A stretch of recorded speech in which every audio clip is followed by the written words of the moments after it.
You know that I love throwing jerkbaits. Well, this little guy is pretty special.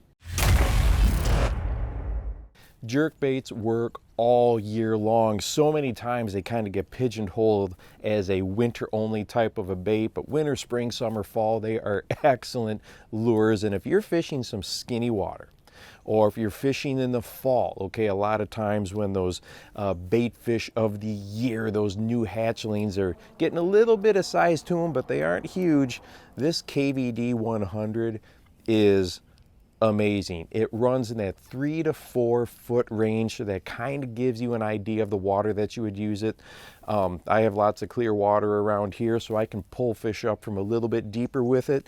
But if you've got situations, let's say, you know, in a heavy vegetated lake where that, you know, hydrilla comes up and just kind of stops a little bit below the surface, what a perfect place for it. You're throwing up for cruisers, you know, running down the shoreline. This is just a great size, and don't be fooled by the size of it. It is still extremely easy to cast with bait cast equipment. I guess you could say I like to think of it as a finesse type of a jerkbait, but really it doesn't have to be.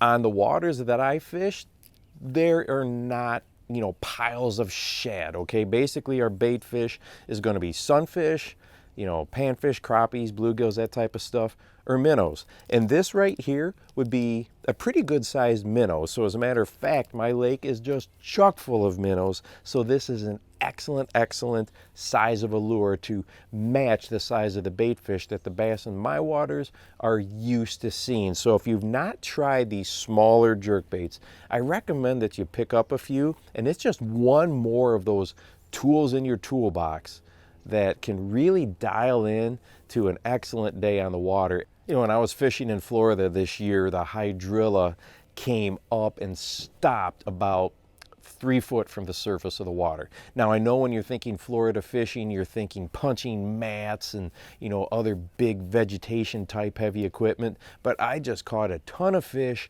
on suspending jerkbaits and a ton of fish on soft jerkbaits. And when I go back there this year, you can better believe I'm going to have this guy tied on there if I run across that same type of situation. And if you want to watch a video on casting ultralight lures and 3 tips that I have to make it easier with that spinning gear to cast those ultralight lures, go ahead and watch this one right here. And make sure that you go out and encourage someone today. You never know how you might just change their life. For the Bass Fishing Life, I'm your host, Steve Rogers.